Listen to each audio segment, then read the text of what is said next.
One thing I want to get to right now is taxes. We don't know what tax policy is going to be in place when we retire. That's another unknown. So talk about, what we could be doing right now to plan for taxes in the future.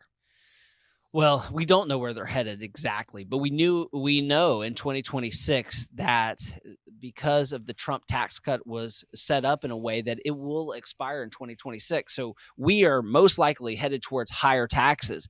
And unless a Christmas miracle happens called lower government spending, that's going to happen. Yeah. I mean, our national debt right now, Luann, is at the same peak as it was at World War II. If you adjust it for inflation, according to our GDP, we're at the same peak. And then I always joke, and it's a sad joke, and it's a very sober joke, that COVID was terrible. That's what got us into this pickle. Even worse is our national debt rose to actually print money to help people and businesses that went through COVID.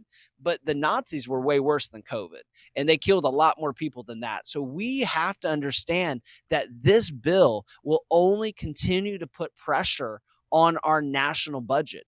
And that means, where do they get their income? They can't print it. They have to get most of it from taxes.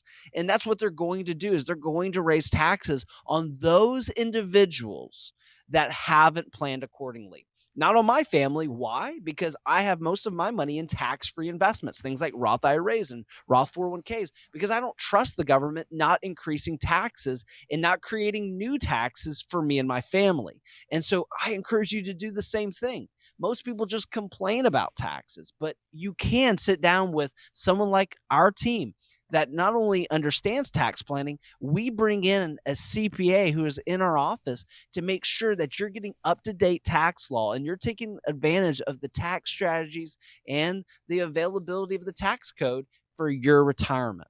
So you just mentioned, right now we kind of do have a window of opportunity to make changes to keep our taxes lower. Do you want to go into a Roth conversion and explain that to us, what people could be doing? Yeah. A lot of people have heard of this, and we've been doing this for the last 4 or 5 years with clients to the tune of millions of dollars. And sadly, there's just a lot of confusion. A lot of families say, but Andrew, you can only move $7,000 a year. No, we have a family just recently move $127,000 to the Roth. Another misconception is I was told that I had to wait till I was 59 and a half to do a Roth conversion. No, you can do it when you're 40. I've had people say, but you have to pay the taxes out of your pocket. And I said, I don't know who told you that. It can come out of the money if you're over the age of 59 and a half. I've had people say, but Andrew, I have to have earned income to put money into a Roth. And I say, I'm sorry, I don't know who told you that either. Of course you can put money into a Roth if you're not having earned income and you're already retired. And that's some of the advice that our clients have been looking for. But when they have the 1-800, advisor at a brokerage house that's not allowed to give tax advice, they're in the dark.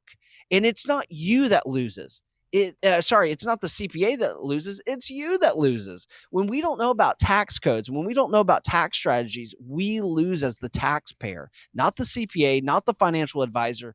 We do as the taxpayer. And so that's why we have a CPA in our office to make sure that clients don't try to do this at home. If you start doing a Roth conversion at home, just like if you see someone trying to build a deck off the side of their house, it could be a disaster because they don't have the permitting. They don't have the general contractor experience. And so what does that mean? People pay more taxes on their Social Security. It means higher Medicare premiums. It means they lose tax deductions and credits because they didn't have professionals. Okay. So if someone has not planned for, these big unknowns in retirement, like we've been talking about, maybe they're not even sure where to begin. What advice do you have for them, Andrew? I would say if you want to go fast, go alone. If you want to go far and you want to have a safer journey, you should go with someone. And maybe you already have a financial advisor. And I tell every family this that feels guilt about coming in for a visit. It's impossible to get a second opinion from the person that gives you your first. At the end of the day, it's not my money at stake. It's not your advisor's money at stake. It's yours. And so if the plan is really good, if your portfolio and your statements are really solid, then they should be able to withstand a second opinion. And so that's what we're offering. It's a complimentary visit. And we're not going to treat you like a dentist that shines that bright light on you and says, you should have been flossing for the last 4 years. We're not going to make you feel bad about the decisions that you didn't take advantage of. We're just going to share new information, and then you'll choose what you want to do with that information. So take us up on that complimentary visit by calling 1-800-848-8768. That's 1-800-848-8768.